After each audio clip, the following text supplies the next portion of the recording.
just keep waiting around like this. Let's go find Catherine and pick up some work so we can at least keep ourselves busy.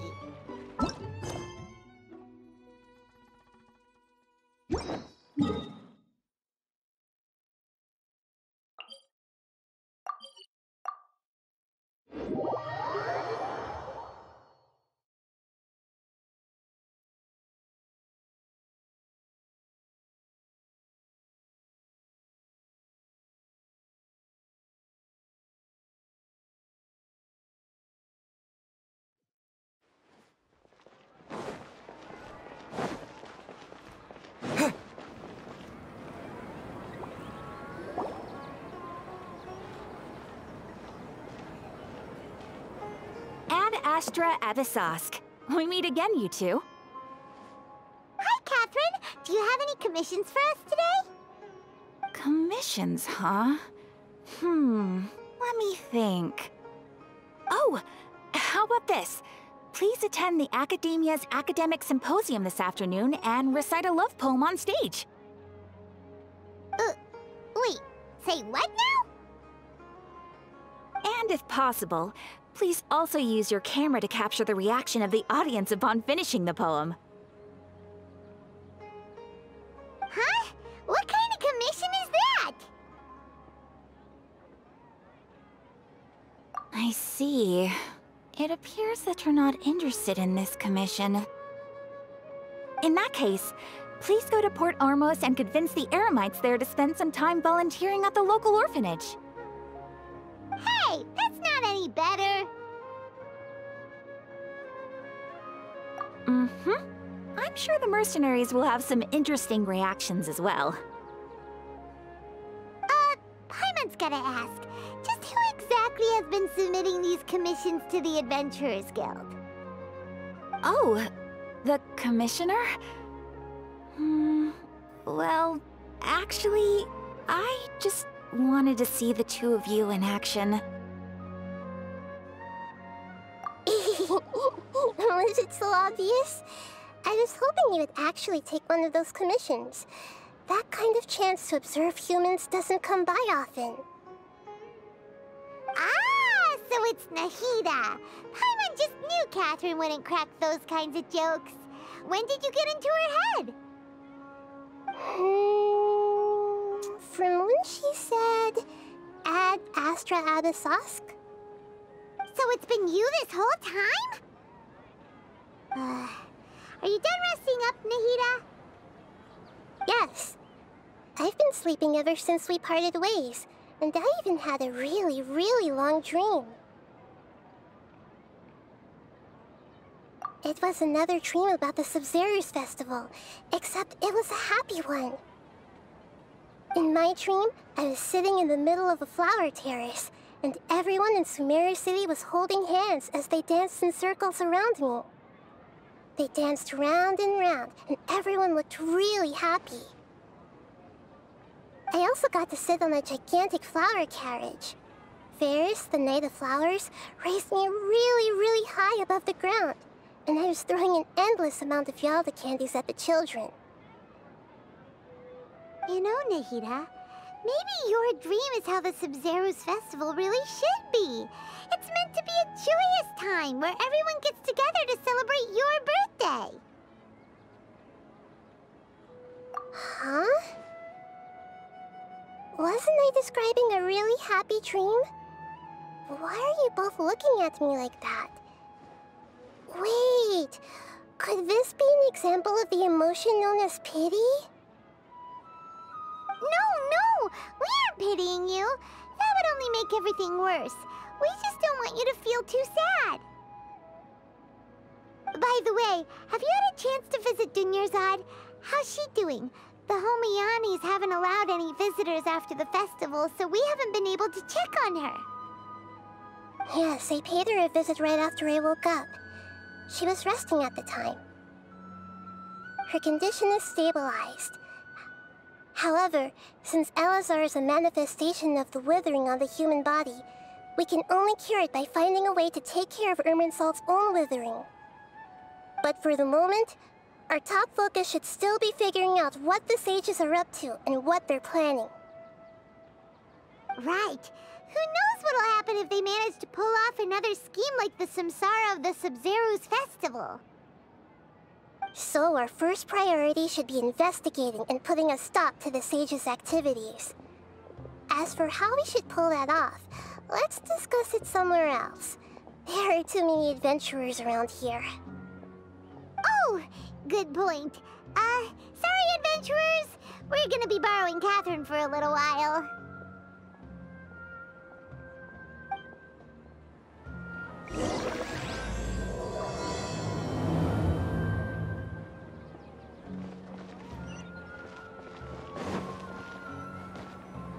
Let's continue our chat here.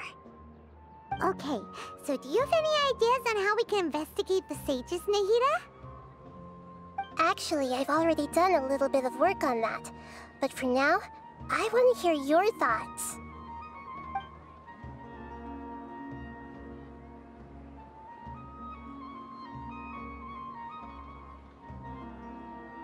I've already tried that, but all the key members of the Academia, even the core of 30 guards, intentionally avoid wearing their Akasha terminals.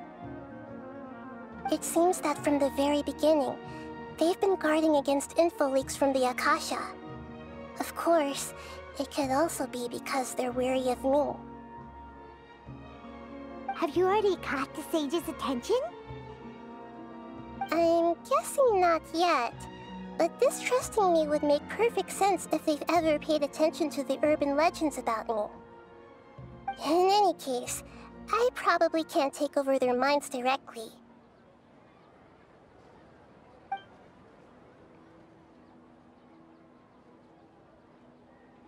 We're in the dark as of now. Since we still don't know anything about their goals, any rash move could tip them off and lead to terrible consequences. After all, every person in Sumeru City is one of their hostages. No way, that's too risky. You mean it'd be too easy to get caught? No, it's not that. We shouldn't involve innocent students in this. A single mistake could completely ruin their lives. Doing that would be ignoring the safety of my people for my own selfish goals. How is that any different from what the Sages are doing? That's a good point. Spoken like the god of Sumeru.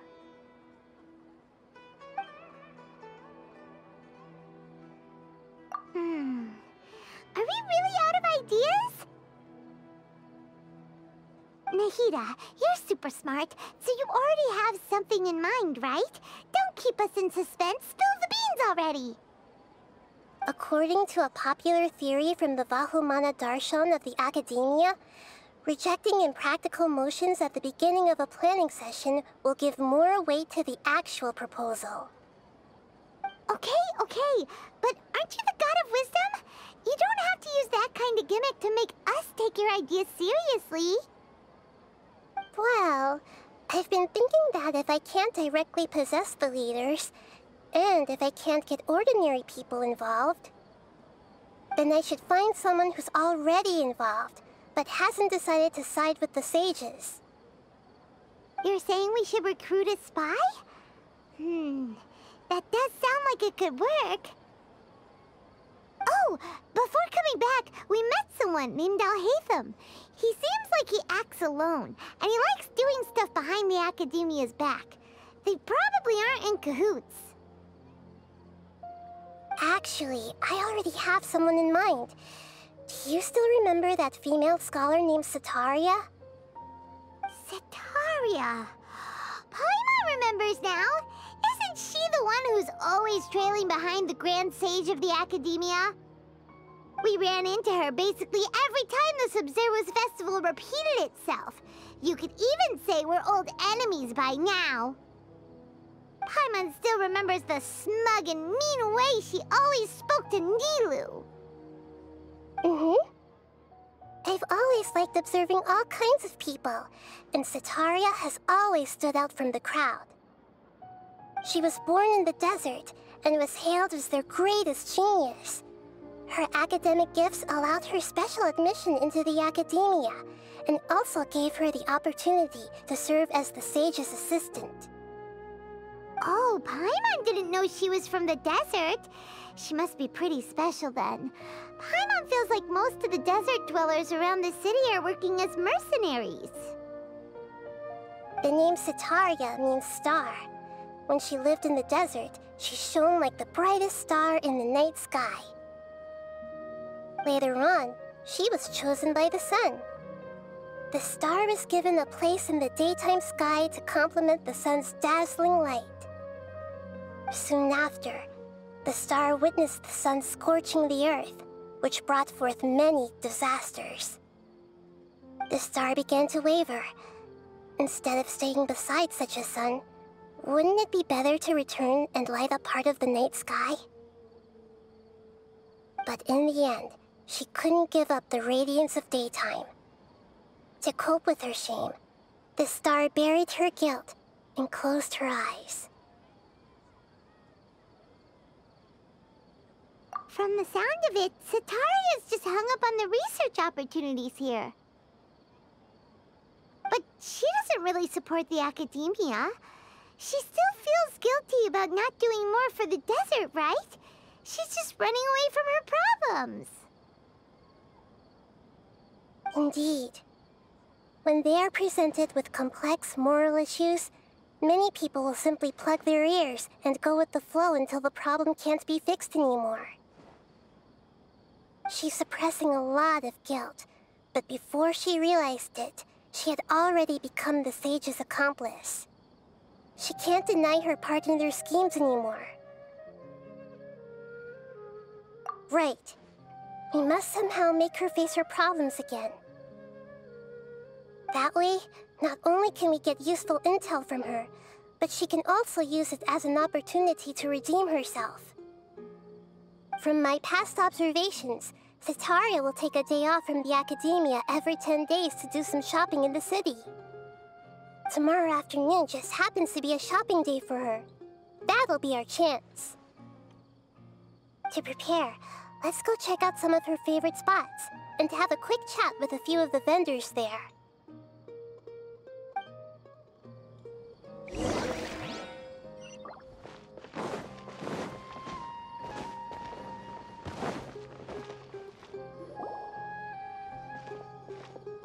This should be Setaria's favorite fortune-telling spot. So should we ask the fortune teller about Setaria? No, I already have enough information on Setaria. The most important thing now is for you to pay attention to the vendor's talking style and key characteristics. Talking style and key characteristics? My poor lost lambs, have you become troubled over your fates? The divine voice of wisdom often echoes between mine ears. If thou be blessed today by the gods, I may be able to show you the way. Huh? Really? Nahida, you've been whispering things to her? Shh. My friend here has some doubts regarding his future. Can we get a fortune reading for him? Of course, of course. In that case...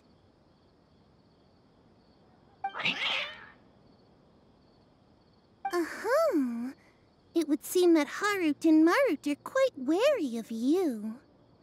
Perhaps, at some time in the past, you have somehow offended the gods. Only mocking the god of Animo, questioning the lord of Geo's financial savviness, and brawling with the god of Electro. Do those count?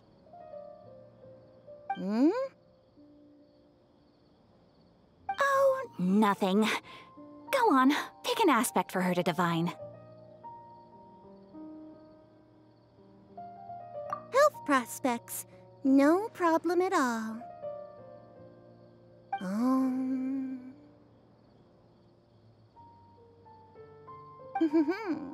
The gods have spoken. The truth shall be revealed. Your life shall continue on for...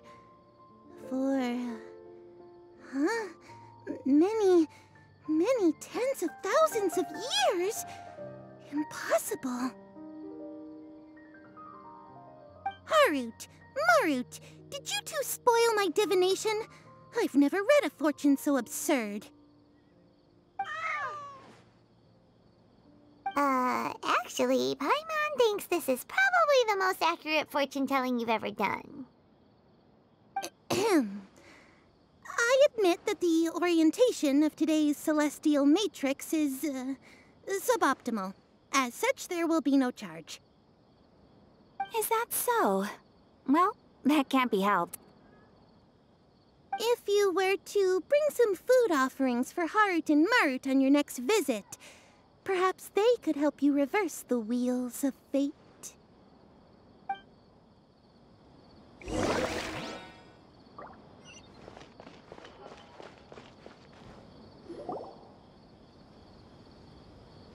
Is this another one of Setaria's favorite stalls? Yep. It belongs to a king. His father helped Setaria a lot when she first moved to Sumeru City, so she still comes by whenever she has time. When I start talking with him, listen carefully to the details of our conversation. Ah, dear customers! Would you like to look at some pottery? We caught wind of your great craftsmanship, so we specifically came to take a look. Oh, I recognize you. Aren't you Miss Catherine from the Adventurers Guild? Sounds like I'm in for some big business. Speaking of, where did you learn this trade? I suppose you could say it all started with my dad. He's a mason by trade, but I picked up an interest in clay while apprenticing for him. After that, I began making pottery by myself in secret, and I simply changed trades when my works turned out well. Although it's a pity that I'm no longer making much use of the knowledge provided to me by the Akasha. That's nice. You're making a living doing something you love. So is your father still working as a mason? Oh no, not anymore. A few years back, he fell from a roof and broke his leg. Since he had already saved enough Mora over all these years, he's just enjoying the retired life in Port Ormos nowadays. I see. We wish him peace and happiness in his retirement. I'll have someone in charge of logistics at the guild come by another day for some goods. We'll leave you to it. Take care now. No problem. Rest easy, all our goods are sure to meet your every need.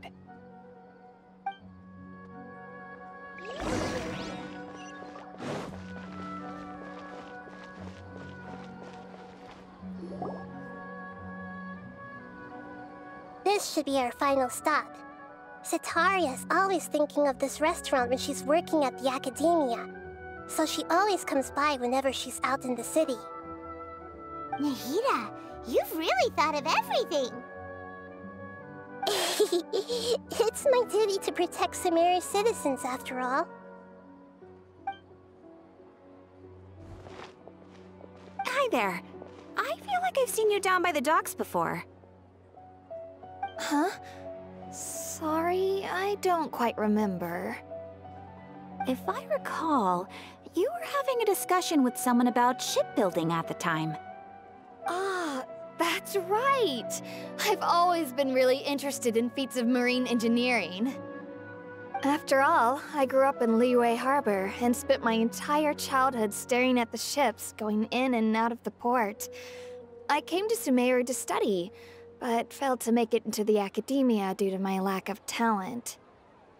But I'm still discussing all kinds of problems with different scholars, and I'm continuing to study and perform research from the restaurant's basement. I'm sure I'll get into the academia after their next round of exams. What an admirable spirit for learning! Amazing! Sure, but you'll find hardworking people wherever you go. So this restaurant has a basement as well? Huh. First I've heard of it. That's right. It's not usually open to patrons. Most of the time, employees use it for breaks or to hold private events. I see. Yes, that makes sense. Well, good luck with your studies, Miss Chishan. Thank you so much. As long as I can make it into the academia as an official student, I'll be happy.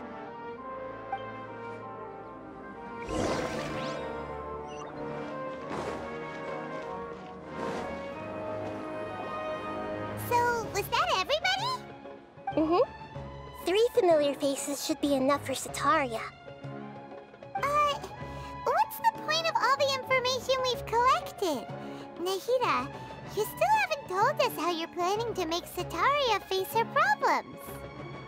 Setaria is already used to avoiding her problems, so we must find a way to break through her usual sensibilities. I remember that you mentioned that the Eremites in Port Ormos are all making a fuss about the upcoming resurrection of the Scarlet King. Although it's all just a boatload of nonsense, the faith of her homeland may turn out to be Setaria's soft spot. Oh, Paimon gets it now! You want to take advantage of the guilt Setaria feels about her homeland. Although she knows she should return home to help the people of the desert, all she's done is conspire with the sages.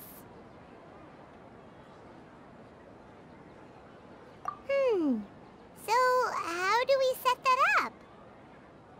Well, the Scarlet King is long gone, and Setaria is also too smart to fall for any simple tricks. If we simply engaged her under the guise of the Scarlet King's believers, she would definitely be wary of us, and we may not get anywhere. But if we were to borrow some of her close acquaintances to talk with her, her reaction would probably be very different. So, you mean you're going to possess those people we just talked to? Yep. Possess them through the Akasha. Imply that they've already converted to the faith of the Scarlet King, and then convey our made-up will of the Scarlet King. As long as everything goes smoothly, we'll get through to Setaria for sure. She'll never guess that we had anything to do with it. So that's how you're going to use all the info we collected on these people. It's so that you won't slip up and break form. Possessing them will only work if you can manage to pass off as them. Exactly. So, best of luck with impersonating them. Huh? Best of luck?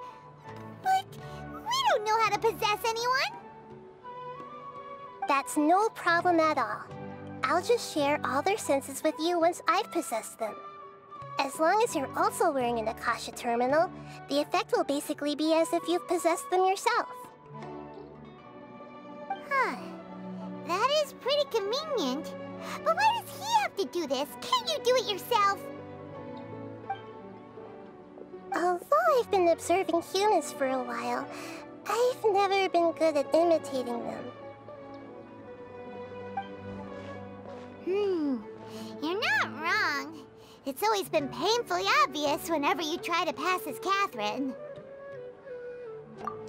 If it was at all possible, I would have preferred to leave these people alone. But seeing how things are now, I probably should just accept it and push on. Yeah, don't beat yourself up over it. We're only doing this to help everyone, and we'll only be borrowing them for a little while anyway. Alright, then let's give it a go tomorrow afternoon.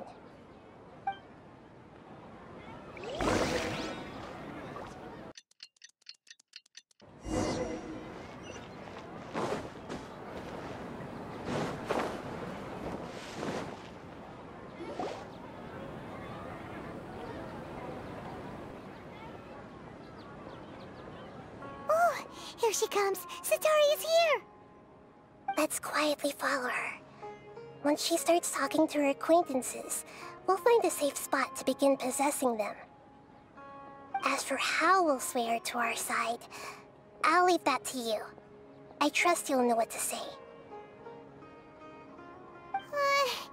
Paimon's starting to feel kinda nervous. Okay, let's go. Looks like they've already started talking. Let's find a hiding spot and get started.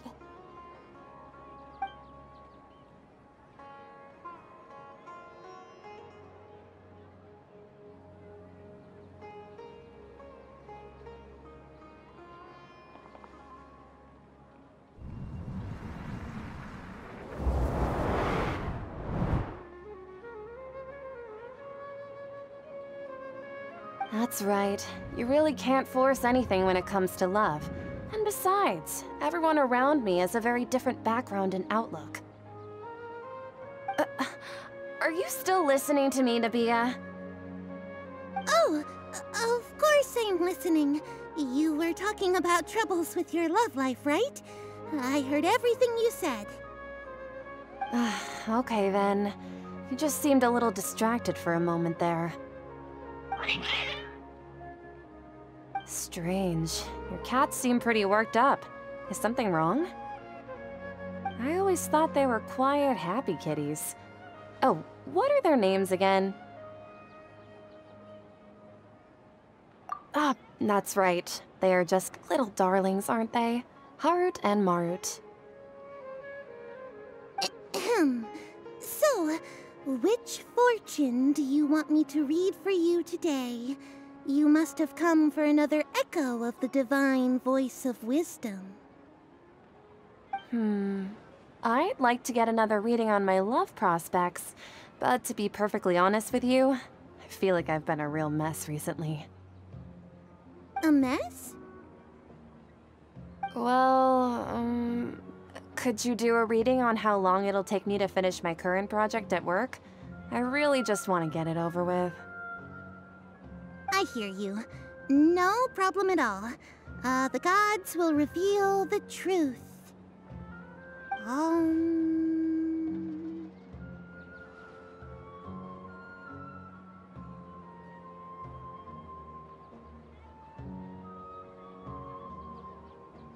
The gods are asking. Setaria, why haven't you gone home?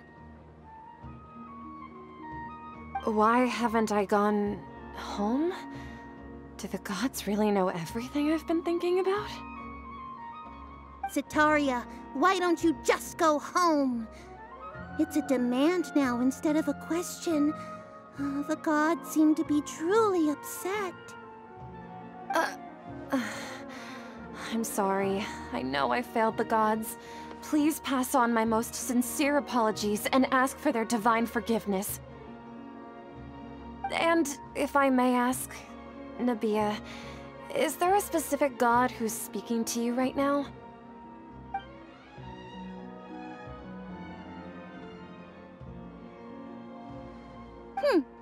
What an inconsiderate and naive question.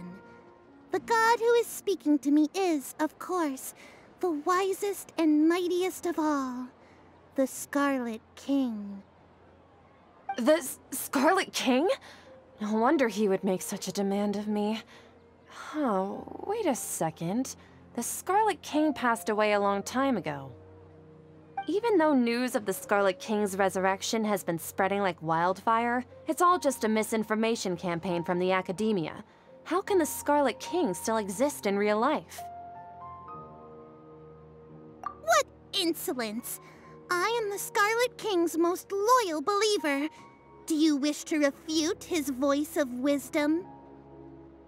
Oh, no. As a child of the desert, I am only reveling in his power upon learning that his divine glory has touched even this city. I will think very carefully about his demand of me. I'm sorry. I must go now. Wait!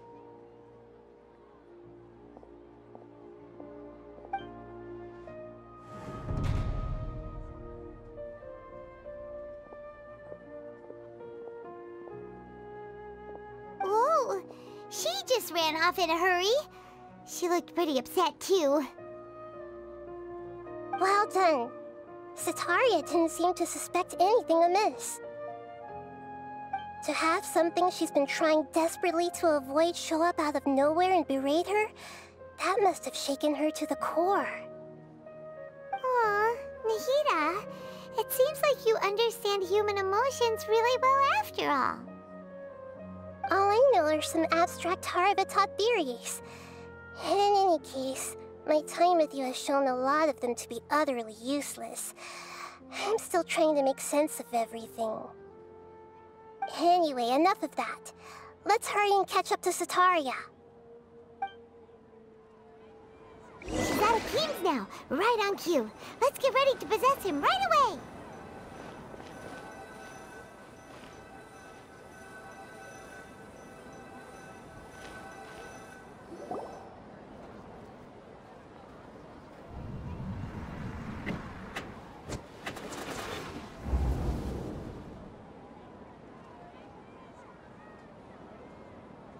It's okay. I just got caught up in something. Oh, actually, didn't you ask me to help you look for work? What kind of work were you looking for again? Oh, right. Your old man's craft. How could I forget? Speaking of, how's he doing? Is he feeling any better?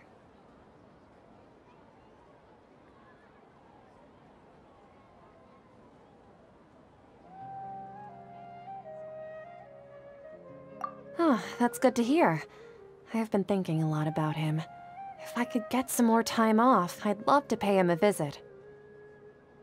Actually, while we're talking about him, is he still living in Port Ormos? Yeah, he's been retired there for a while. If you could find the time, please write him a letter. Please pass on that recently, faith in the Scarlet King has taken root in Port Ormos and has begun to spread across Sumeru. He has a quick temper, and has always been a devout follower of the Dendro Archon. I don't want him to get into a fight with those Scarlet King believers because of a difference in beliefs. Oh? So, who are you siding with in all of this? The Academia or the Scarlet King? I'm so jealous of you. You were born a child of the desert. Yet you chose to betray the Scarlet King, and now you spend all your time with those crooks from the Academia. Akeem, you don't mean you've also become a believer of the Scarlet King? What's so strange about becoming a believer of the wise Scarlet King? In fact, aren't you the strange one? The one who still can't pick a side? Can't pick a side? Me? Whoa! Paimon had no idea you'd be so good at this! You really zeroed in on the issue and put it right in front of her. It might feel a bit overwhelming for Setaria. But once everything is over, I'll be sure to pay her a visit to her mind and explain everything. Anyway, let's keep going.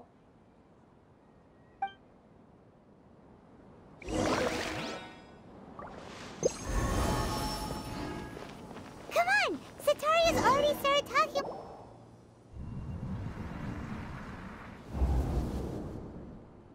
So, Shishan, have you noticed anything weird in the city lately?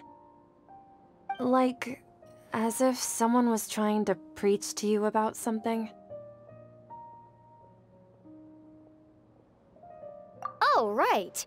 Speaking of strange things, I celebrated the Sabzeruz festival so many times that I lost count. That was really weird. Wait, how could you be aware of that? That should be impossible. Nothing in the report indicated anything like that. Are you still failing to realize that the Academia's lowly tricks could never deceive all of Sumeru's citizens? Shishan, don't tell me that you've converted to the Scarlet King as well! What an absurd question. You make it sound like I should be ashamed for becoming a believer of the Scarlet King. In reality, shouldn't you be the one who is ashamed? You, who works side by side with the Academia and treated people as nothing more than experimental subjects? Please, please stop!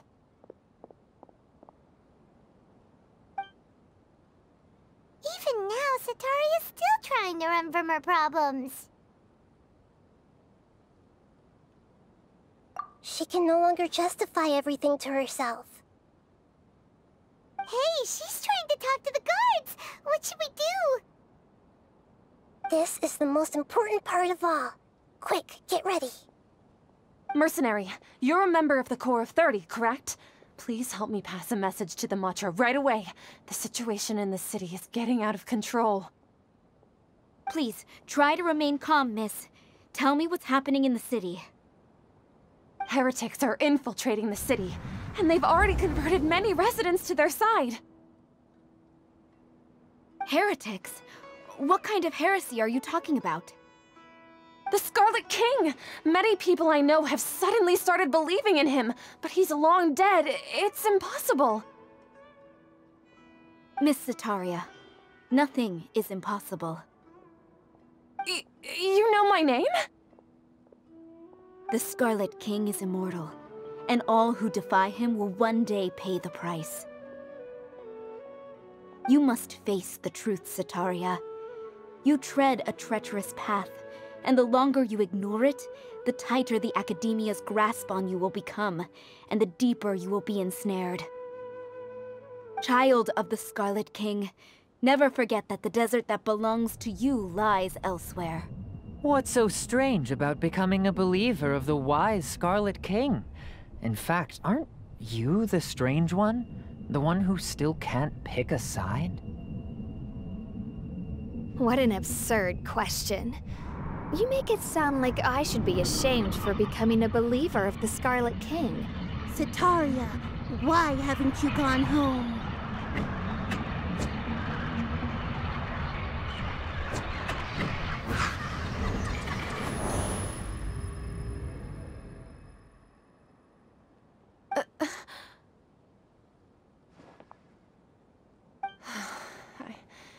It seems that no matter where I run, I only keep finding more believers of the Scarlet King. I have to say, this is a familiar feeling. I've also been running from my guilt this whole time. Guilt over my part in the Sage's plans, and from ignoring the letters from the children of my homeland.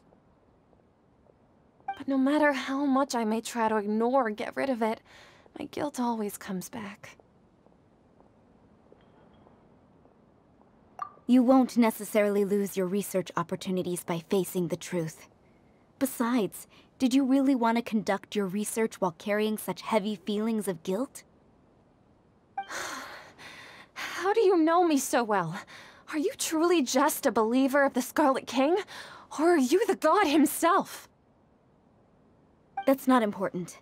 The important thing is to pass judgment on the Academia and its sages, and to correct their mistakes. If you could provide some assistance in this matter, perhaps it could serve as a form of atonement. I've actually never believed in the gods, but I've always believed in serendipity. Your appearance must be a fated opportunity for me to get out of this wretched situation. Please tell me, what can I do for you? How much do you know about the Sage's current activities? I was just one of the designers for the massed dream harvest scheme, which is what happened around the Sabzeruz festival. But I know very little about the full scope of the overall project. I'd assume that only staff with the highest clearance would have access to those confidential documents. I've just been working to meet the Grand Sage's specified requirements. However, there's something that's been really bothering me. I heard that a scholar who was previously expelled has returned to the city, and even the sages are still quite wary of him.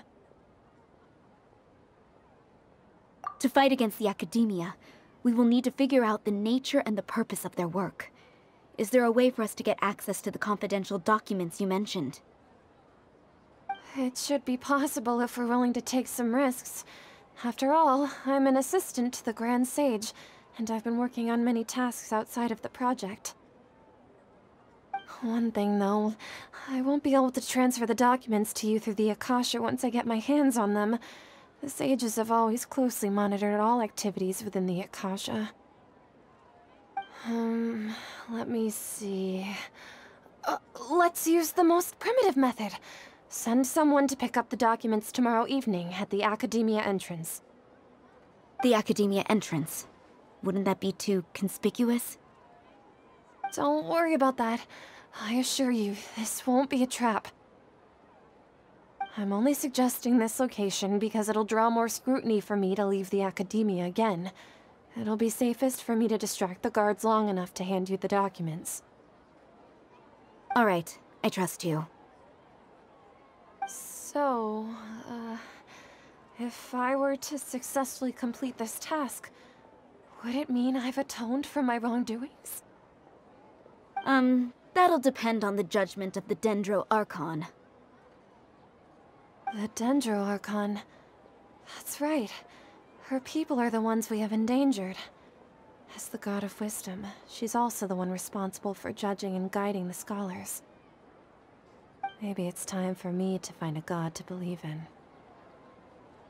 Just as Nahida predicted, we've managed to bring Setaria to our side! The Traveler's execution was ingenious. He's the one who deserves all the praise.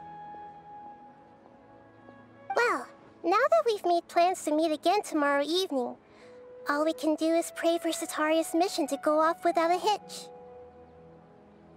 Pray? But if we're going to pray to the gods, aren't we just praying to you? God of Wisdom and Guardian of the Scholars? No. The truth is the true Guardian of Scholars. I've always believed that. Anyway, let's meet again tomorrow evening at the Adventurers Guild.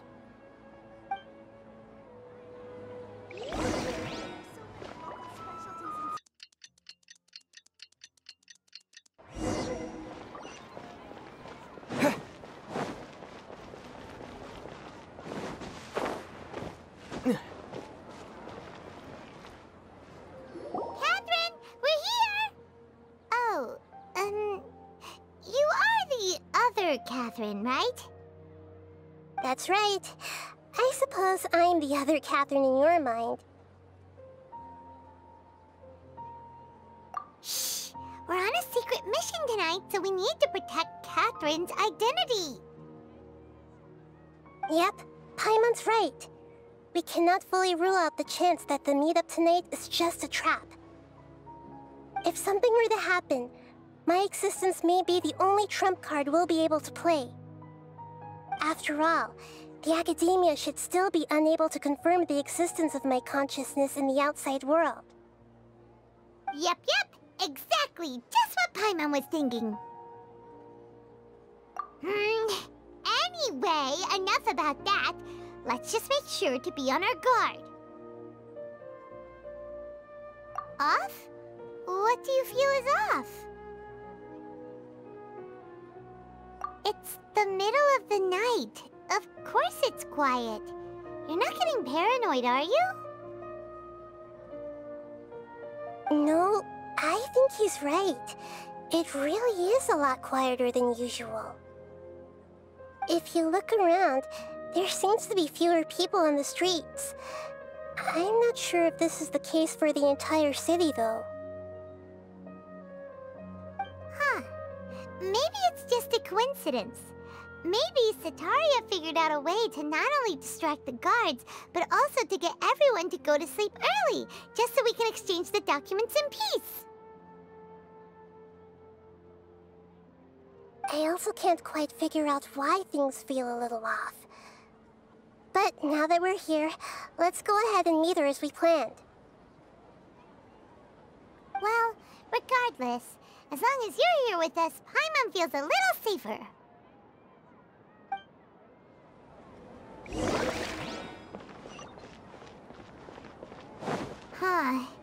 There really aren't many people out right now. Let's hope it'll be this quiet in front of the Academia, and that Setaria managed to distract all the guards.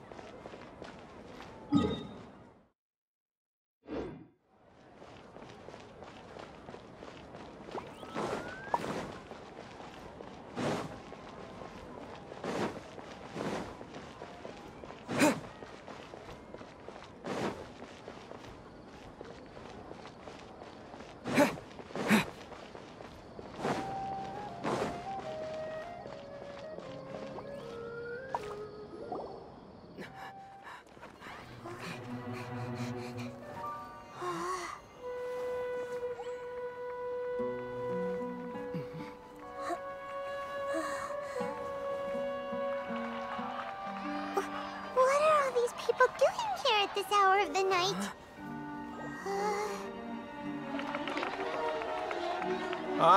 The triumphant hero returns at last. And to a rather spectacular welcome, even if I do say so myself. You're the outcast, expelled from the Academia. Indeed I am. Although these days they tend to call me the Doctor.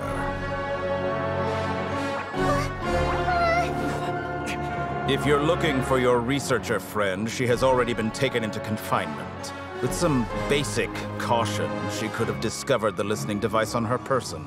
Clearly, she lacks the degree of rigor expected of a true scholar.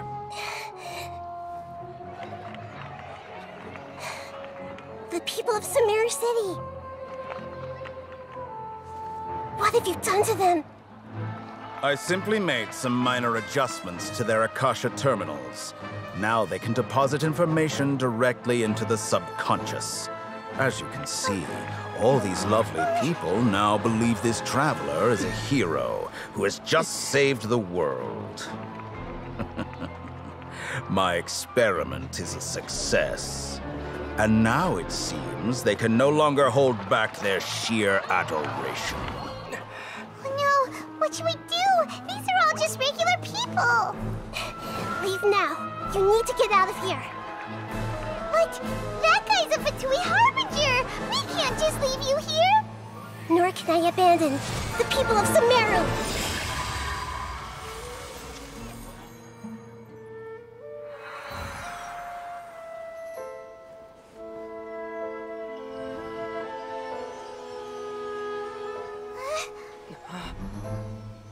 Don't worry. We'll meet again outside of the city.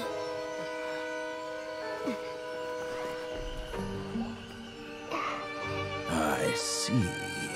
You appear to have overridden their mental faculties with your own consciousness. To possess such a powerful mind, you must be the God of Wisdom.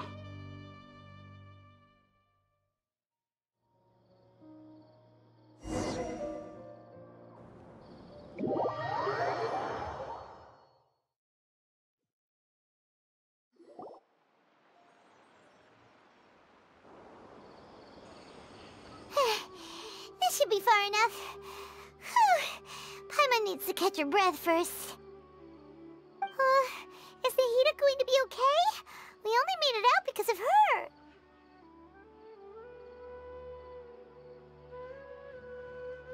Paimon wasn't counting on running into a new Harbinger here, let alone such a high-ranking one. That guy was #2. So scary. He called himself the Doctor. Remember, Tighnari told us about him. Setaria did say that someone who once got expelled from the Academia came back recently. And that even the sages are wary of him. Yep, sounds like she must have been talking about the Doctor. Yeah, now that the Doctor's in the picture, we're no longer just dealing with the Academia. They're in cahoots with the Fatui. But what are the Fatui after this time? Another Gnosis? Yeah, things would be a lot easier with Nahida's help.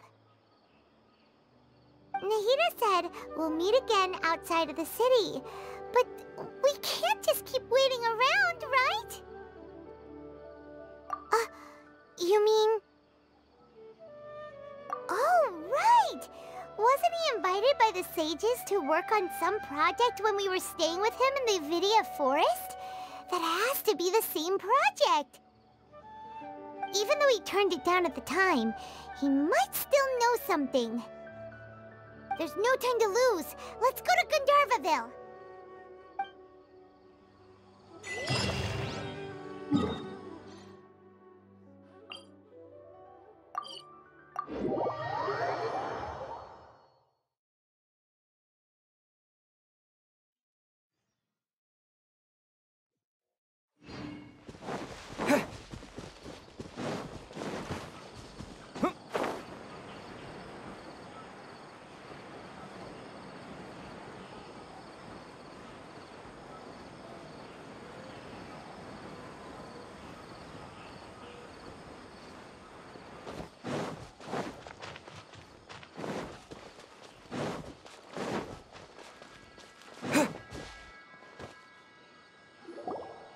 Hold it right there.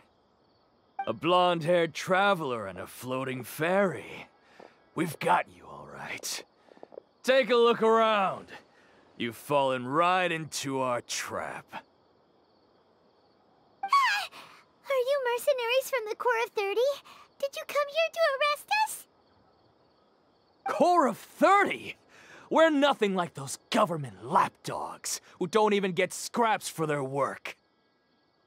We are an elite brigade that commands the highest commission rate in all of Sumeru. We're here on the orders of a client known only as the Outcast. The Outcast? An outcast from the Academia? But why wouldn't the doctor just send the Fatui after us? Still wasting time on idle chit-chat. We'll shut you up soon enough. Get them! You're up, Traveler! Shine down! Scratch down. Clouds hide. The birds come. Wind strike. Germinate! Here!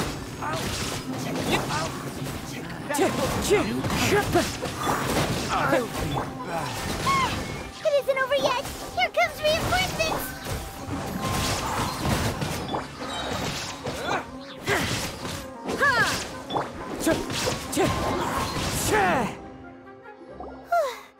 That was pretty rough.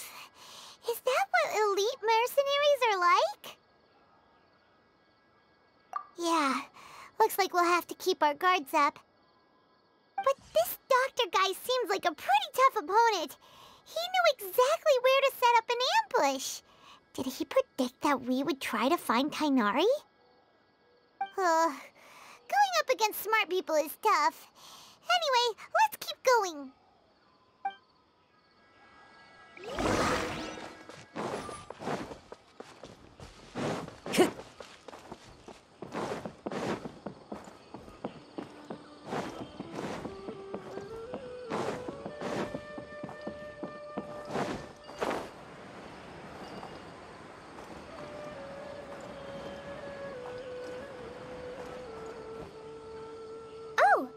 Traveler and Paimon, what are you two doing back here?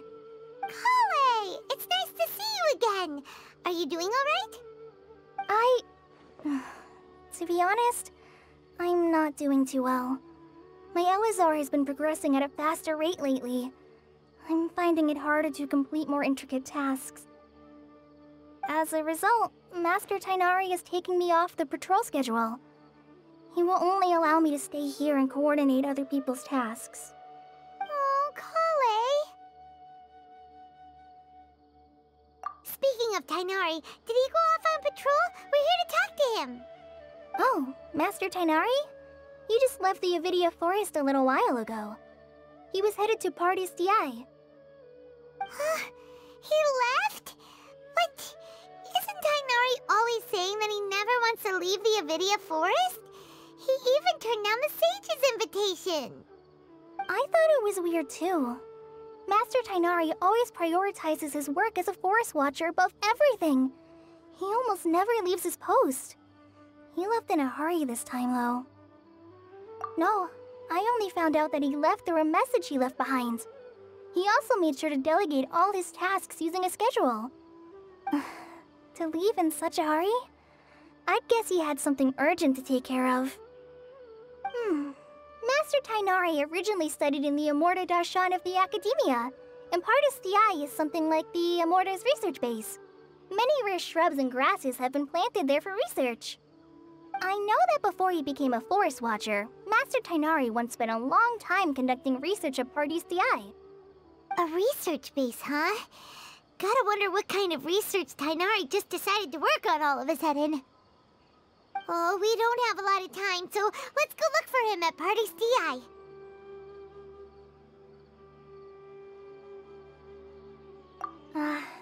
Don't worry. I'm fine. I'm used to living with Elazar by now. If you run into Master Tighnari, please send him my regards. Got it. Will do. See you later, Collei!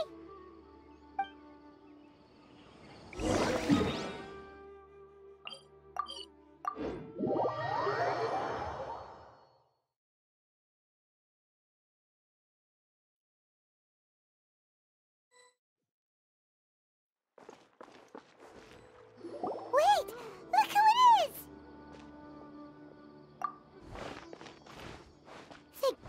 you're okay. We were so worried about you. Hey, this was supposed to be a touching reunion, but you're ruining the moment. Actually, it's very smart of the Traveler to be wary of me right now. After all, the Doctor has shown that his technology can apparently even control human minds. Plus, it's not like you could have known what happened after we split up and I was facing the Doctor by myself. Even a pool of stagnant water after a torrential storm can occasionally pass as a patch of sky. Paimon feels like only the real Nahida could come up with such an obscure analogy. Huh? But I wasn't trying to win your trust or anything. All I wanted was to clarify my point. Well, we understand that point now. Please, Nahida, tell us more about what happened. Are those poor people all right? When you left, I was still in the middle of restoring everyone's minds. Thankfully, when the Doctor mentioned depositing information into the subconscious, he didn't mean engraving information into their minds. Instead, he did something closer to creating hallucinations. That was still within my power to fix. Luckily, I managed to finish my restorations and mind jump away from him just as he was about to capture me. Whew. What a relief. The Doctor sure pulled out some hidden cards, but good thing we had Nahida with us. I wouldn't be relieved just yet. I gave away my true identity when I restored everyone's minds, which means we've lost another one of our trump cards. Also, the Doctor is already an expert at modifying Akasha terminals. Maybe it's only a matter of time until he captures my consciousness inside the Akasha. Would that mean you'd no longer be able to jump between minds? Then how do we stop him? He's still at the Academia, so it's possible he already started messing with the Akasha. Ugh, it feels like he's toying with us. What a nasty piece of work. Plus, the Doctor's combat ability alone is apparently enough to make him worthy of being number 2 of the Fatui. We shouldn't give up hope just yet. Let's try to find another way to attack this problem. Actually, Nahida, how did you know we were trying to get to Party's Di? Have you been waiting for us? Yes, I have. I can see the Traveler's elemental energy, so I deduced your destination by looking at the direction you were moving in. You didn't come here for sightseeing, right? Did you find any leads? We're looking for a scholar we know. His name is Tighnari, and the sages once tried to reach out to him. Why don't you come inside with us and see what we can find?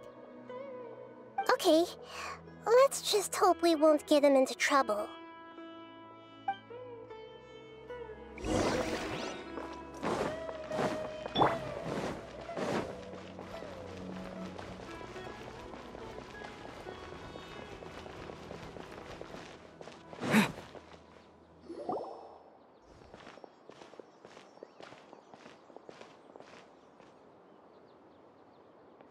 Traveler?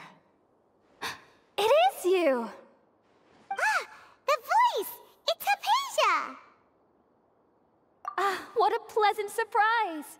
It's so nice to see the two of you again. Who's this? She's a scholar we met in the Avidia Forest. When we last saw each other, she was still training in the... what's it called? Satyavada life? Oh, I see. That's right, we're old friends. You've come at just the right time. Ever since I've come here, hardly anyone has even talked to me. Hypatia, you're way too excited about this. Actually, for you to leave the Avidia Forest means... you're not in training anymore? Wait, no. Did you already finish your training and reach Paripoorna life? What do you think? My consciousness has already managed to make contact with the Divine. You did it? Congratulations! It's so exhilarating to share this sublime joy with others at long last. when my consciousness made contact with the gods. Ah, what a supreme and unparalleled experience that was! That sounds incredible! Oh, all right. Actually, please wait. I haven't forgotten my promise to you. Remember? I promised to help you understand what you saw from Irminsul once I gained deeper insights. My current self has not only gained true insight, but I can even help you establish a direct connection to the consciousness of the divine. You can do that? I've never heard of anything like that, but if you want to give it a try, I'll do my best to protect your consciousness during the process. Hold on.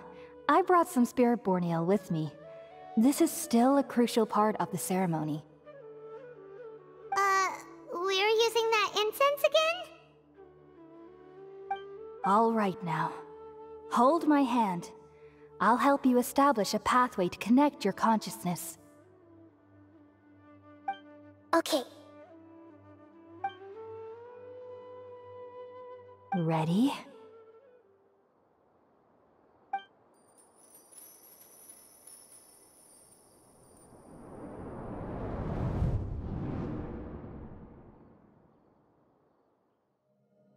It took 3 betrayals for me to finally understand.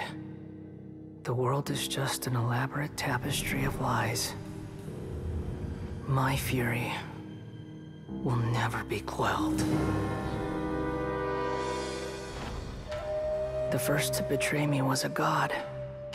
My creator. My mother. Valuing strength above all, she saw no worth in me and I was discarded. The second was a human. My family. My friend. Consumed by fear, he saw me as an abomination. The third was one exactly like me. A hope for the future. A fledgling barely out of the nest. Powerless before his mortality, he broke his promise to me. Humans, they can't be trusted. And the gods fill me with pure loathing. So I said good riddance. I denounced the world and laugh in its face. My chest will never again be defiled by worldly filth. I will scrub away every last trace of human emotion. Then it will be empty, a blank slate, and ready to receive a supreme gnosis, brimming with pure divinity.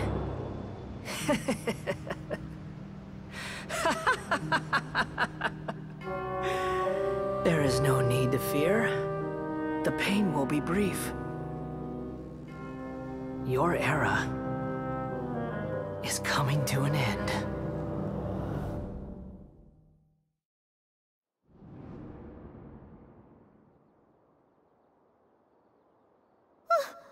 What was that? Did we actually just see the Balladeer's memories? Everything matches what we know about him. But how is he connected to the divine consciousness that Hypatia was talking about? You saw it, right? You felt it, right? Such a majestic god! Such a noble will! Such sublime emotion! Alas, shame. If only that which beats within my chest wasn't a filthy mortal heart. Oh, great and merciful God! Please grant me forgiveness and salvation! Do you understand now? I'm afraid this is no Puripurna life, but rather... Ah! You! Why are you so mean to me? Why is everyone hiding from me? I found divine wisdom. Shouldn't I receive praise and honor? Haven't I uncovered that light in the darkness? Hypatia? That's how I always thought everything should be. Wait. Have I already lost my mind?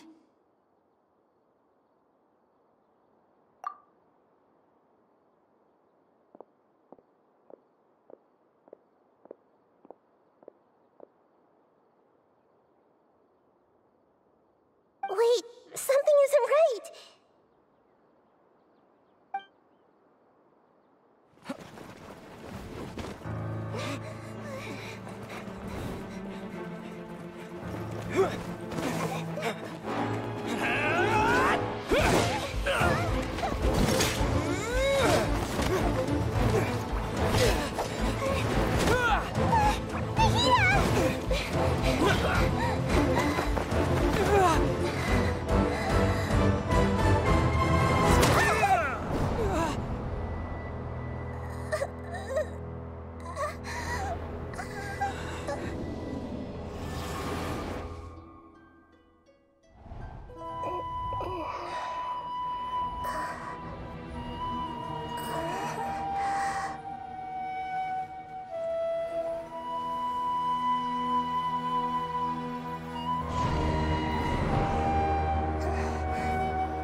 Okay, we finally lost him.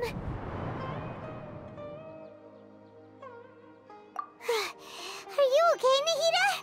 Wait, no. Something feels different. You're back! Oh, the Traveler's back? Nahida was controlling your body for a while. It seemed like she jumped over to you as an emergency measure right before the Catherine puppet was destroyed. After that, Tighnari heard the commotion and came over. He helped us defeat the mercenaries and then he ran with us all the way here. What? You swapped places? You mean your consciousness also went into Nahida's body? Wait, then where is Nahida's consciousness? Where is she now? I never imagined that an individual's consciousness could be transferred around like this. Had I not seen it with my own eyes, I would have never believed it. I don't think this can be achieved with current human technology. Also, while we were running, the consciousness in your body told me to pass on a message. She said, "The doctor has found a way to trap my consciousness, so I can't journey with you anymore." But even in a moonless night, a shower of starlight can still drown out illusions and lies. Oh no! Nahida's trapped in the sanctuary of Surazthana for good this time. Was that message all she left for us? It's pretty vague.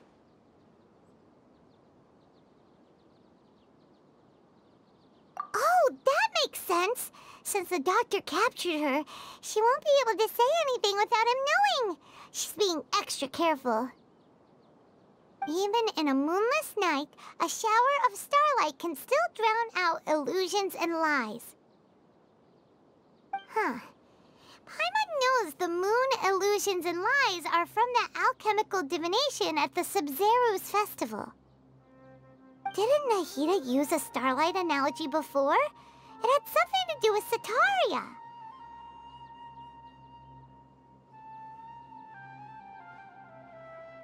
Oh, that makes a lot of sense.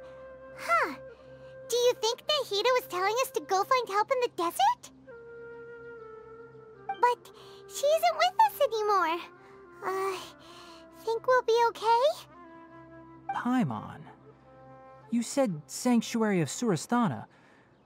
Does this mean that this Nahida you're talking about, the consciousness who was occupying the traveler's body, is the Dendro Archon? Your guess is correct, but the situation's a bit complicated, so it's really hard for us to explain right now. That's all right. A scholar's curiosity doesn't need to be appeased right away. As for the complicated nature of the situation, safe to say I have witnessed that for myself. I've spent some time with you, and it looks like the Dendro Archon's also on your side, so I trust you. Thank you, Tighnari. Oh, actually, we came here to ask you a question. What do you know about the project that the sages have been working on? Ah, that. While I was indeed invited to join that project, the sages were always secretive about its scope and goals, so I eventually declined.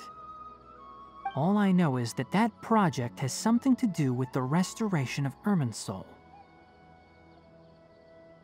Huh? Did you see something when you were in Nahida's body?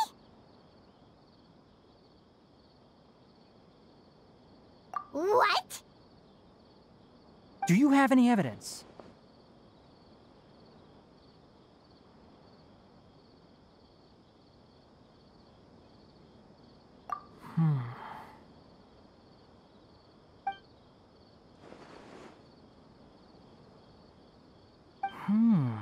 So that's what happened. That explains why Hypatia's symptoms were different from those of the other scholars who went mad. It's because she made contact with the consciousness of a new god who is still in the process of being born. Tighnari, did you leave the Avidia Forest because of Hypatia? I did. I noticed Hypatia's mental anomalies, but since her symptoms were rather atypical, I secretly took her to Pardis Dii and began searching for a way to return her to her normal self. If I didn't take action, Hypatia would have already been taken by the Matra to the desert, doomed to a life of exile at Aru village. Now that you mention it, I knew the Academia has never thought particularly highly of Lesser Lord Kusanali, but I still didn't expect them to do something as arrogant as creating a new god. Looks like I made the right decision by not accepting their invitation. The Doctor and the Balladeer. We have 2 Fatui Harbingers in Sumeru.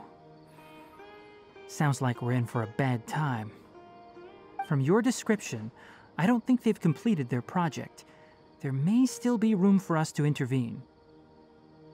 But then, what is the connection between creating a new god and restoring Irminsul? Yeah, it feels like we're still nowhere close to figuring out the sage's goals. Right, we've pretty much gone over everything we need to know, so we should head out. How about you, Tighnari? What are you going to do? I'll stay here for now. I still want to try a few more things to help Hypatia. If you're planning to go into the desert, start by heading for Caravan Rabat. That'll be your fastest route. Come find me here if there's anything else I can do to help. May the Spirit of Wisdom go with you. Thanks, Tighnari. Hopefully Hypatia will feel better soon. We're off then.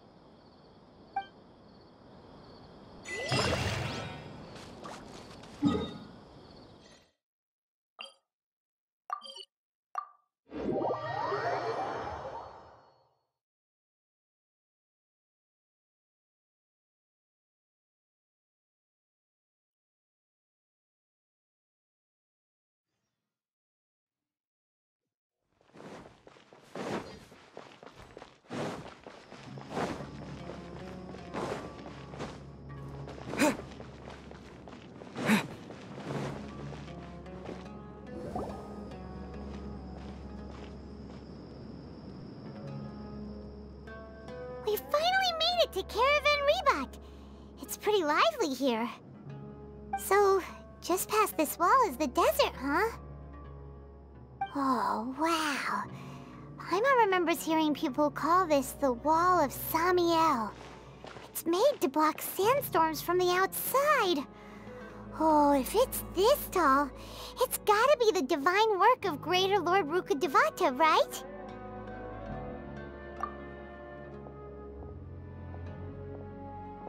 Enough gawking. Come on, follow me. Huh? Over here.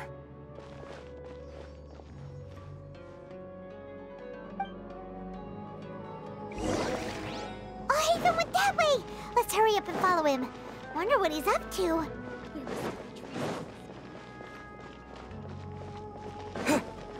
This and that. It's a rare opportunity. Let's go check it out.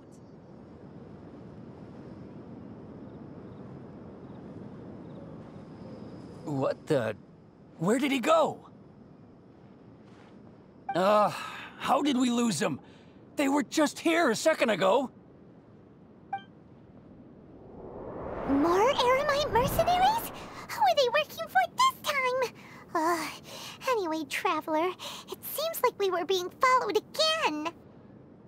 You were too careless. You should have noticed those hopeless amateurs trailing you a long time ago.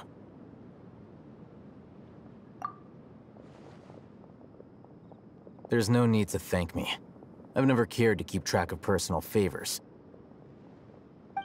All I did was correct a mistake I happened to come across. It's a habit I developed at the Academia. You really gave Paimon a scare, Alhaitham. We never thought we'd run into you here. Last time we met at Port Ormos, didn't you say you were going back to the Academia? Wait, don't tell Paimon that you're here to take us back on their orders! Oh, so you've already landed yourselves on the Academia's hit list. I can't say that I didn't expect it. However, had I wished to turn you over to the Academia, don't you think you'd already be the Eremites' honored guests by now? Oh, right. You do have a point. I have no interest in running errands for that project. As a scholar, I've always belonged to the camp that promotes researcher autonomy.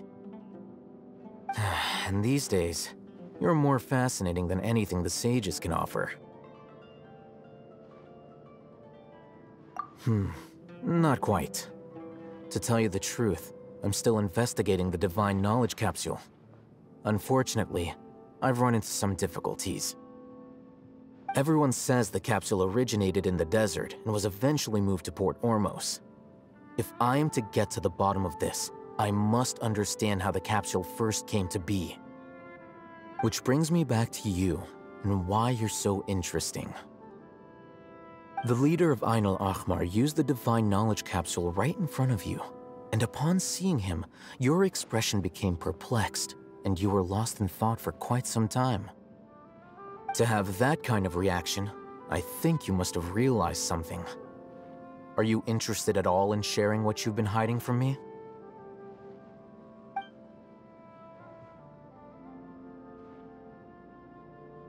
Alhaitham, you really have a ridiculous eye for detail.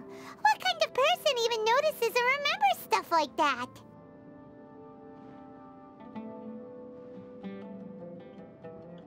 So that's your answer. Well, I do work for the Academia after all. So considering that, it is indeed wise to keep your cards close to your chest. But that does prove you do have some undisclosed information about the Divine Knowledge Capsule. Am I right? No matter. Rather than simply learning the answers from you, I'd still prefer to investigate on my own. Speaking of, you two are also headed to the desert? That's right! We have the same plan as you! But we don't really have any concrete goals at the moment. Then I'd suggest starting with Aru Village. It's the largest settlement in the desert, so it'll probably have more resources and intel than anywhere else. Well, would you like to head there together?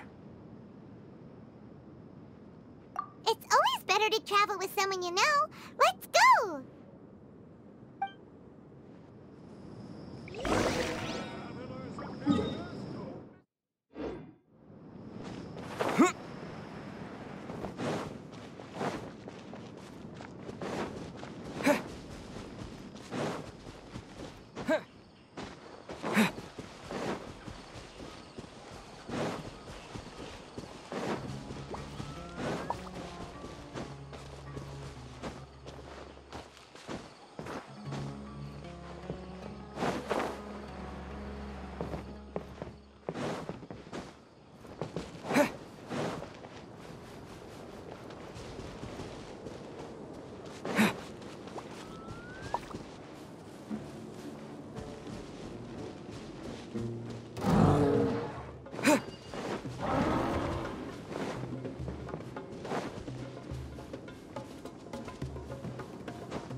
Before us lies Aru Village, the safe haven of the desert folk. Whoa, this landscape is really something else. What a cool place! Let's go check it out!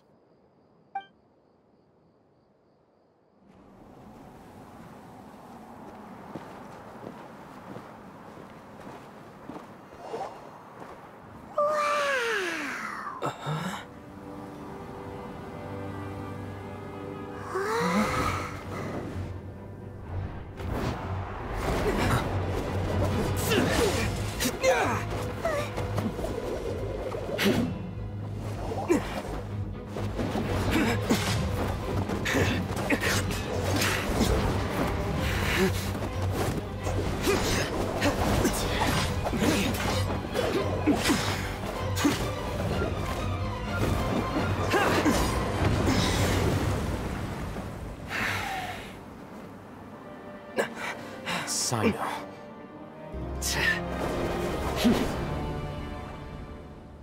Unless my memory fails me, we have barely spoken 2 words to each other before now at the Academia.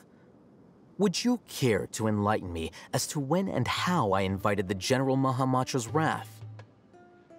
Alhaitham, do not think you can escape my judgment just because you managed to escape my attack. Judgment? So that's how you'd characterize your actions here, is it? Or would elimination perhaps be a more accurate description? Had I used my full strength, not even this traveler would have been able to stop me. Though styled like an assassination, I sought only to ensure that my target would be unable to flee or resist. Standard practice for the Matra, as well you know. Seemed to me more like your own personal touch. Who is that, Alhaitham? Did you call him General Mahamatra? Yes. General Mahamatra Cyno, head of all the Matra at the Academia. He's a formidable hunter, and the ultimate nightmare for any who have committed academic crimes. You seem to have placed a lot of trust in Alhaitham, to the point of blocking an attack for him. If I were you, I'd never choose to side with him. I wouldn't believe a single word that comes out of his mouth. I have been pursuing this scribe for a long time.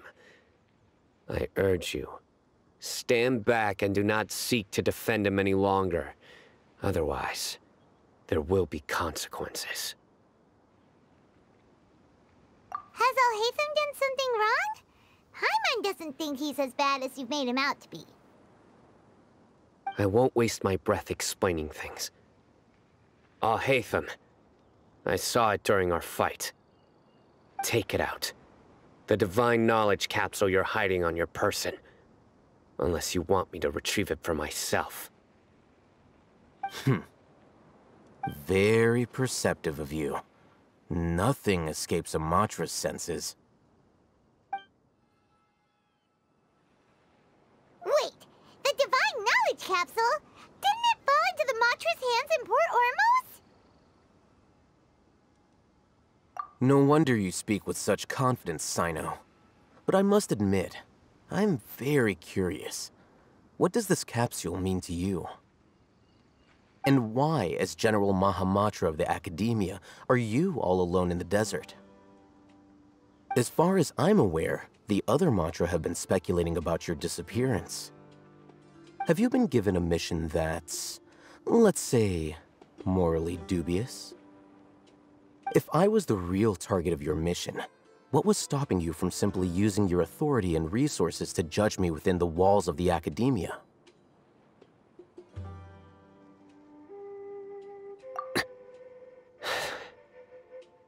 I should have known you'd be difficult to deal with. You two? Ugh! What should we do, Traveler?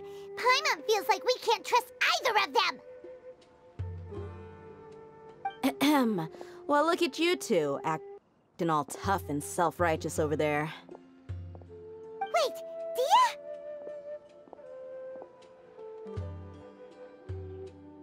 Great! Finally, someone that we can trust! You gotta help us out here, otherwise these two are gonna start fighting again! Yeah, sure looks that way. Two giants from the Academia duking it out once and for all. Not something you get to see every day, that's for sure. Listen, I know you academic types love to fill up your big brains with self-righteous morality and lord your empty rules and virtues over each other. But how dare you bring your petty disputes into the safe haven of Aru Village? It seems like someone's gonna have to beat some sense into your thick skulls until you finally learn to respect these grounds.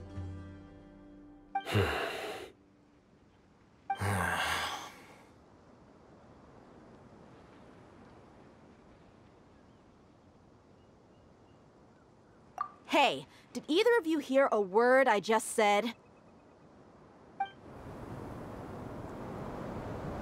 Whoa, what's going on? The wind's so strong! Is this a sandstorm? Paimon's gonna get blown away! Another sandstorm? What's up with these recently? Hey! All of you, over here, quickly! We have to take cover! Someone's calling for us! Oh, this wind is too strong! Let's get over there! That sounded like Candace. Come on, you two. Jeez, are all of you Academia folks such hard work? Move it! All right, stop yelling.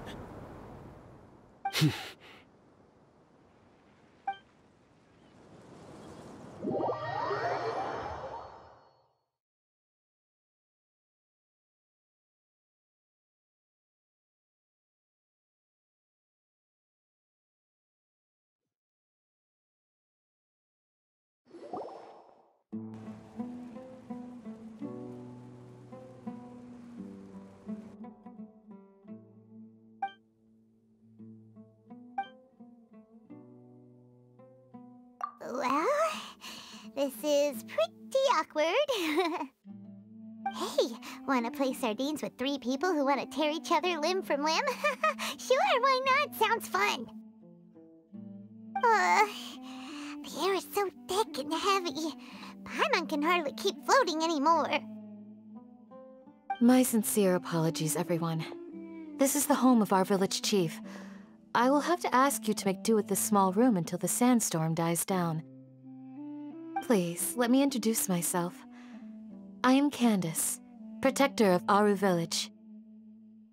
Our savior has come at last! Nice to meet you, Candace. The name's Paimon. Thank you so much for helping us. There's no need to thank me.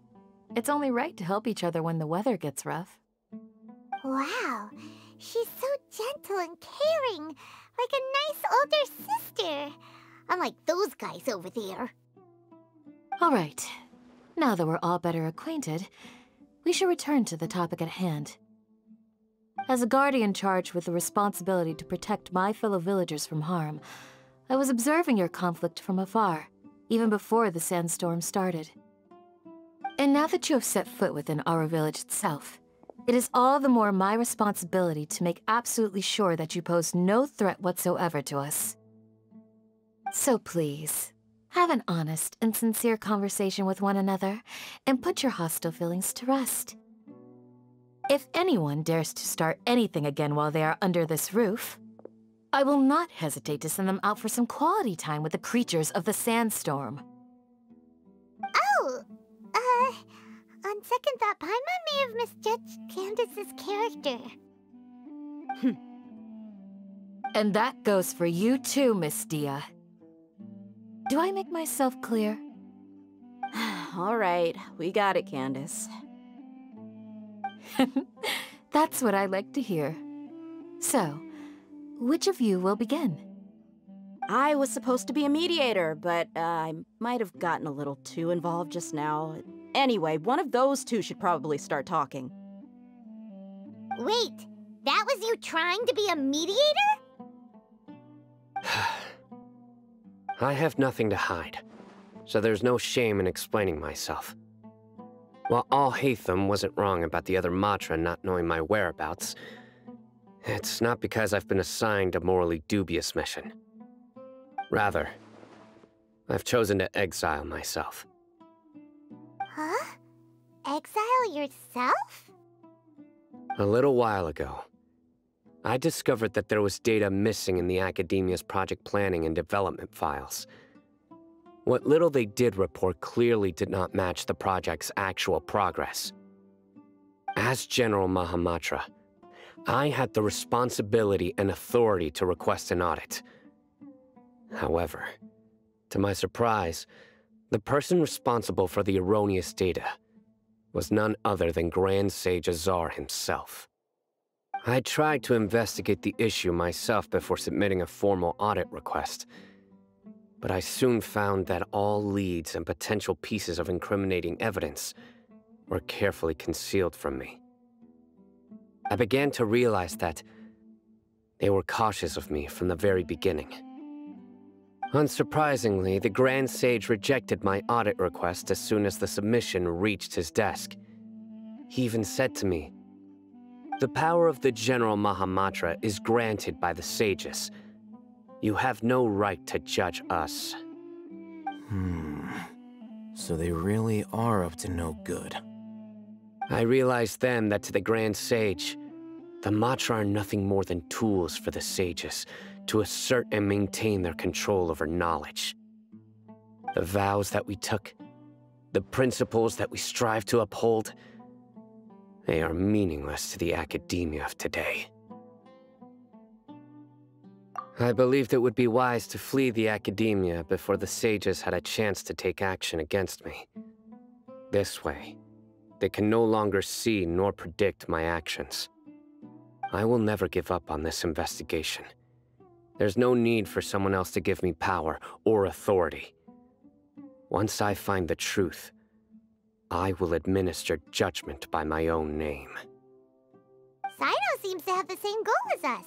We're all investigating the sages. Plus, now that he's no longer the General Mahamatra, he somehow feels a lot less scary. Well, Cyno, if that's your story, then why did you see Alhaitham as a target?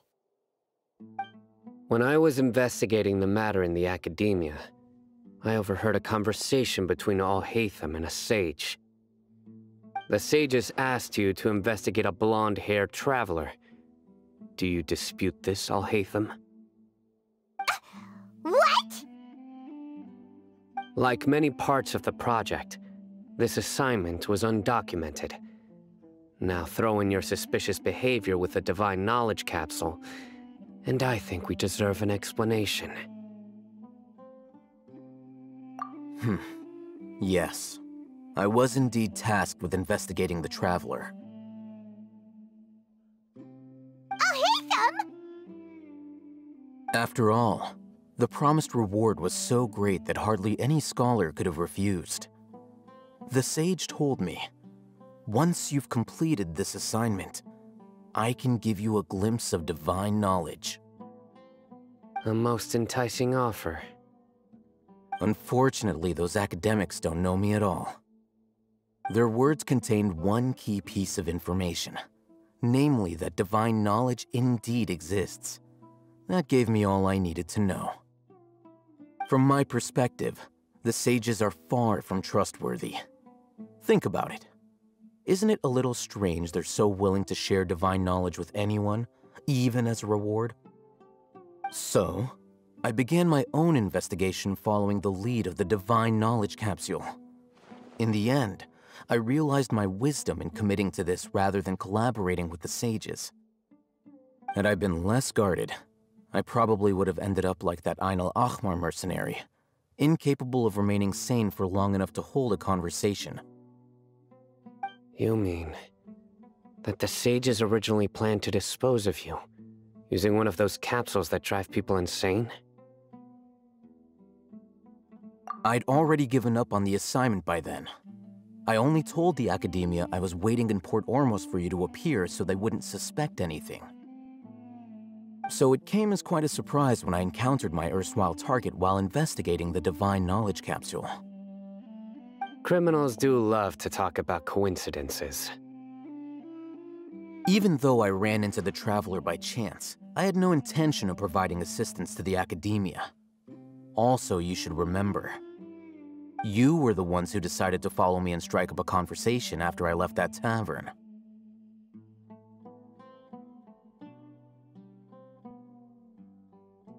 That's true. Alhaitham helped us out at Caravan Rebot as well. Maybe he's telling the truth. I'm willing to apologize, if that's worth anything to you. I took the Divine Knowledge Capsule behind your back because I judged its existence to be a significant risk. I felt that it would be best for no one to interact with it before it had been properly studied. After all, curiosity often proves to be the most dangerous thing in this land. You should be well aware, Scribe Alhaitham, that curiosity can also lead you to danger and suspicion. Answer me this. Did the sages share any information about their project with you? Have I not made myself clear? You and I are both distrusted by the Academia. Do you really think they would tell me anything? Fine. Although you haven't completely proven your innocence, I won't regard you as an enemy, for now. As you wish. Good. I'm glad to see you two clearing up your misunderstandings. And now you, Dia. I believe it's your turn. Oh, sorry. Whatever the boys were talking about must have been so boring that I spaced out. My situation is pretty straightforward. My employer, Dunyarzad of the Homayani family, is friends with the Traveler and is currently recovering from her illness at home.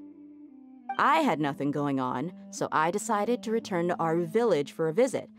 I was actually looking forward to a pretty exciting time getting back together with everyone here. But then I saw these two random guys in the middle of a pointless argument. It ticked me off, and things went downhill from there. Is that all?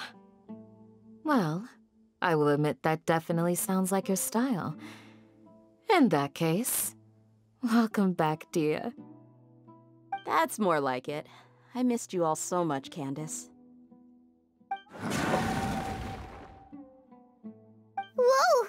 What was that sound? No need to worry. Now that you're no longer at each other's throats, please make yourselves at home. I'll take a quick trip outside to clear out some of those creatures in the sandstorm. Creatures? In the sandstorm? Are you sure you don't want some backup? Fighting in a sandstorm is not for the faint-hearted. Anyone without extensive training in these conditions is at a disadvantage. You needn't worry. Yeah, just leave him to Candace. Don't worry, she's as tough as they come.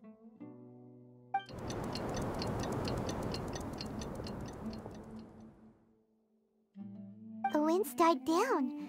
That means the sandstorm's over, right? Candace still isn't back yet, though. Is she alright? Maybe we should go out and check on her. When you put it that way, even I'm starting to feel a little worried. All right, let's go. We've been here long enough, and the boys are as chatty as the floor.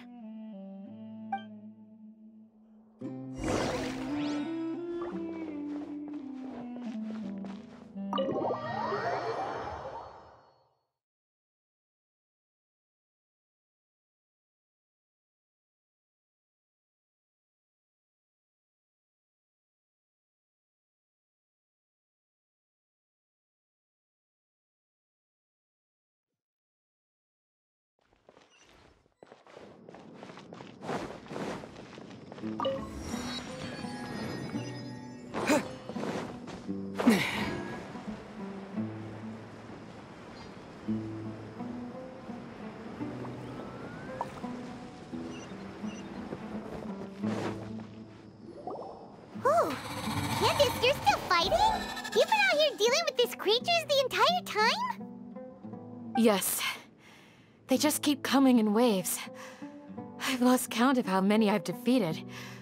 Before I realized it, even the sandstorm had stopped. Ah! Here comes another wave! Leave this round to us. I got interrupted earlier, but now I have something to take my anger out on. It's been quite a while since I've seen the Flame Mane in action. I'll leave these to you then. I'll be sure to put on a good show. Let's go! Illusion shattered! Spring forth! Scatter! Here comes another wave! When are they ever gonna let up?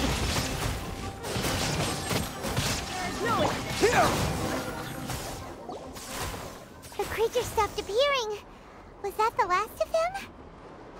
What we fought just now was probably the aftermath of the sandstorm.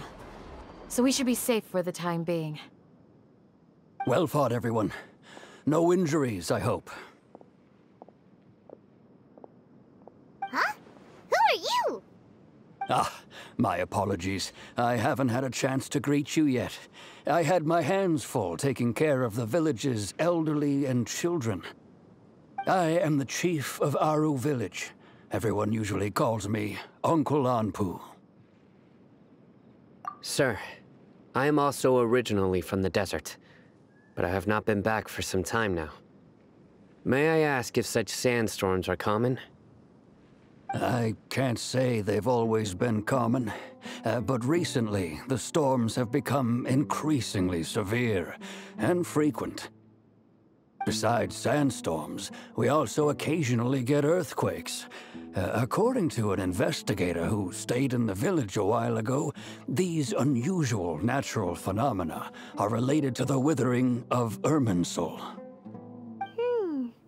Another effect of Irminsul's withering. So, Irminsul's withering causes withering zones in the forest, and sandstorms and earthquakes here in the desert?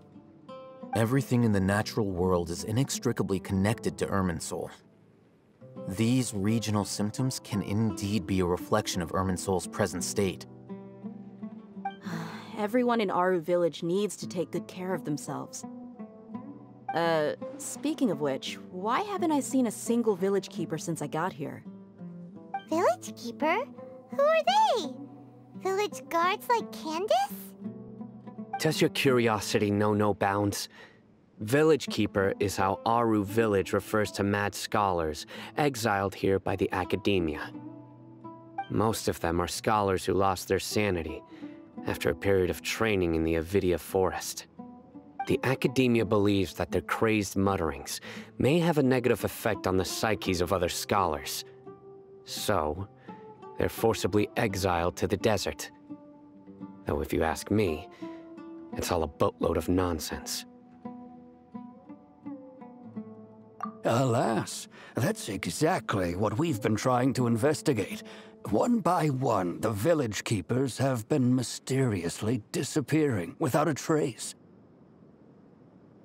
But no one in the village has ever seen them leave. If you're planning to stay around the village for the next few days, I'd appreciate it if you could keep an eye out for them. I've had encounters with those people in the past. I'll see what I can do to help.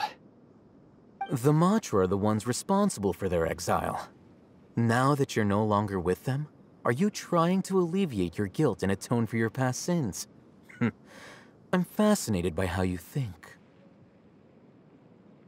Mock me if you will, but if you are guilty, I will eliminate you, regardless of my position or identity. Oh, you're the former General Mahamatra. You must be an expert in these kinds of investigations. Thank you for your help. Is it because you're reminded of Hypatia? Oh, these poor scholars. First they lose their sanity, now this! We need to help get them back home, safe and sound. But, is it really a good idea to tag along with Cyno? You seem like you really don't trust him. I'll be grateful for the assistance. No doubt you will do a better job than some of my former subordinates. Let's start by finding a spot to share what we know so far.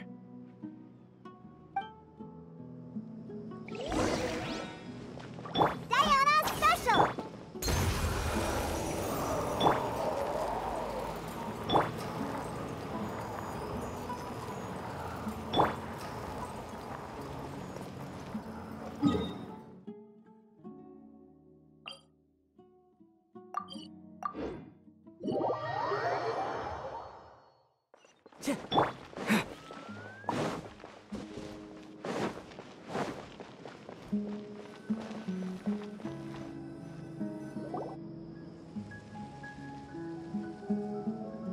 Although I've sent myself into exile, I'm still doing essentially the same things as before. Do you still have any questions for me before we start our investigation? One of my former subordinates told me that this title has its origins in a strange incident. The Academia has long exiled mad scholars to Aru Village. A mysterious phenomenon exists here. When mad scholars first arrive, they are as incoherent and deranged as before. But after spending some time here, they invariably begin to calm down. Initially, the people of Aru Village greatly resented having to take in the mad scholars. But a strange incident one night changed that. Aru Village was struck by the strongest earthquake in living memory. Seeing buildings on the verge of collapse all around him, the then chief of the village was preparing to take everyone to safety. Suddenly, he noticed a mad scholar crouching in a corner, caressing the ground with his hands. A soft, green light radiated from him, like a divine glow against the backdrop of night. Despite the powerful tremors that ripped through the ground that night, all the houses remained upright, almost as if they had grown roots reaching deep into the ground. In the end, not a single building collapsed, and no one was hurt. After that, the people of Aru Village treated the mad scholars with greater kindness, and began to refer to them as the village keepers. The soft green light? A mad scholar protecting Aru Village? What do you make of it, Traveler? Paimon thinks so too. Actually, Cyno, do you know if any of the mad scholars continued to wear their Akasha terminals at Aru Village? In theory, they would continue wearing them so the Academia could still monitor their activities. With that said, the main Akasha system would no longer have any interaction with them. Oh, no wonder! Everything makes sense then! Add in the fact that they calmed down, it was probably Nahida who calmed them. If you are able to draw a conclusion from this one story alone, then it appears you possess much more information than I do. So, what do you make of the story?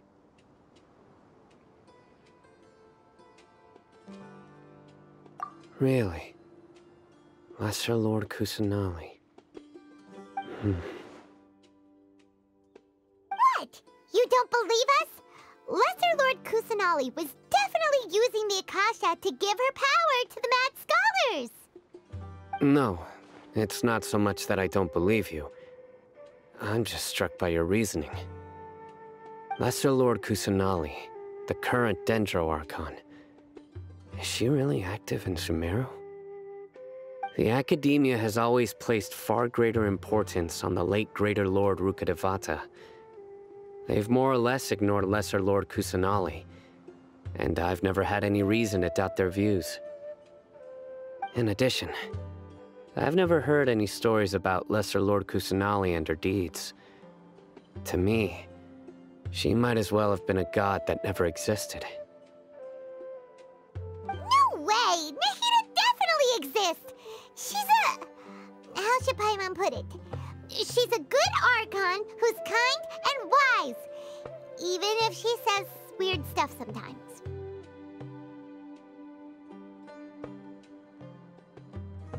I've spent many years interrogating criminals, so I can easily tell when someone is lying. Good! Then you should know that we're telling the truth! That look in your eyes. I've never seen that from a liar. You two really must have met Lesser Lord Kusanali. How can this be? To think, our Archon has been amongst us this entire time. Alright, now it's our turn to put our skills to good use for this investigation. But easier said than done, especially since we don't have any leads.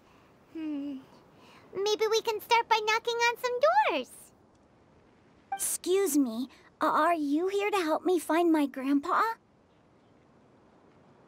Huh? Who are you? By the sounds of it, a resident of this village. My name is Isak.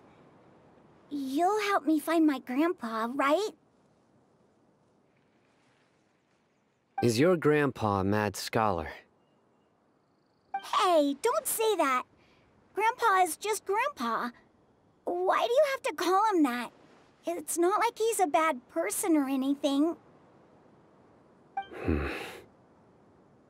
The person you're referring to is not a local, yet you are. Why do you call him Grandpa? Grandpa is just Grandpa. He's my family. I heard everything you said to the village chief. Please, you gotta take me with you. I want to find my grandpa. I swear I'll help. I won't be a nuisance. Ah, so you're the one who was eavesdropping on us around the village chief's house. I was planning to go out and take care of whoever it was, but I had a vague feeling that they didn't harbor any ill intent. Whoa. Haven wasn't kidding about Matra having sharp senses. Sino, he's just a kid. All he wants is to find his grandpa. Let's find a way to help him. Sorry, I was only listening in because I wanted to know where Grandpa went. Honest. If you don't believe me, you can ask Miss Candace. All right. But first, let's confirm the facts with Candace.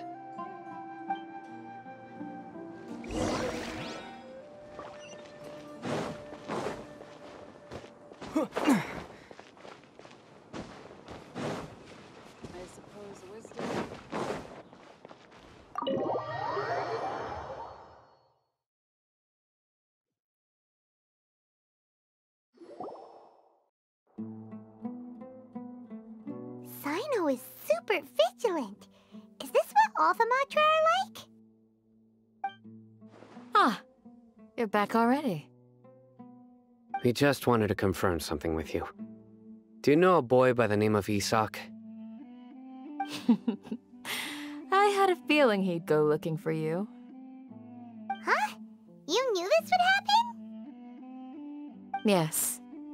Although he tried his best to stay hidden, I still noticed him eavesdropping outside the window. He really wants to get his grandfather back. Isak's parents were both Aramite mercenaries who rarely returned to the village after finding employment in the city. He was raised by his grandfather. Unfortunately, it was only a few years before his grandpa passed away. Isak was still very young at the time, so various families in the village took turns caring for him so he could survive. Later, an elderly mad scholar arrived at the village. Isak thought the scholar bore a striking resemblance to his grandfather, and thus often spied on the man. However, the scholar was unkempt in appearance and incoherent in speech. Although Isak referred to the man as his grandpa, he was afraid and didn't dare to approach him. One summer night, the oft mumbling and bumbling grandpa suddenly calmed down and seemed to become more lucid. He even noticed Isak hiding in the distance.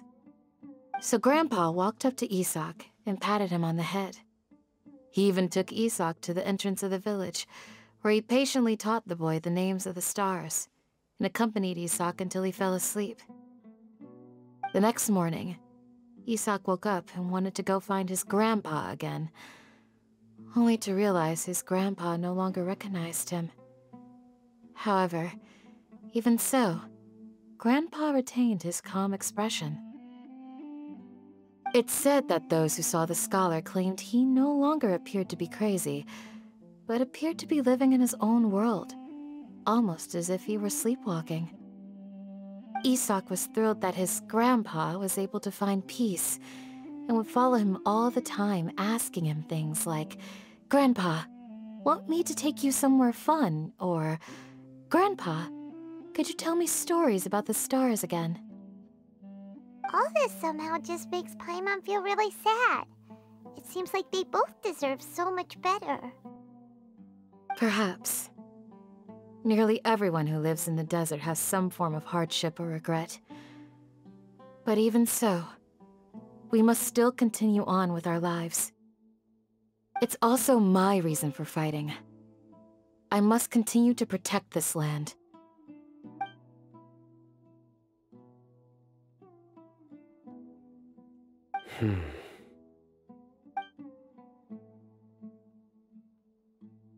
Maybe the people have always had a considerate god watching over them. Huh? What did you say, Cyno? No, nothing. As long as Isak keeps his word and doesn't get in our way, we can take him along. Perhaps you are more compassionate than I gave you credit for. Please accept my thanks on Isak's behalf, Cyno.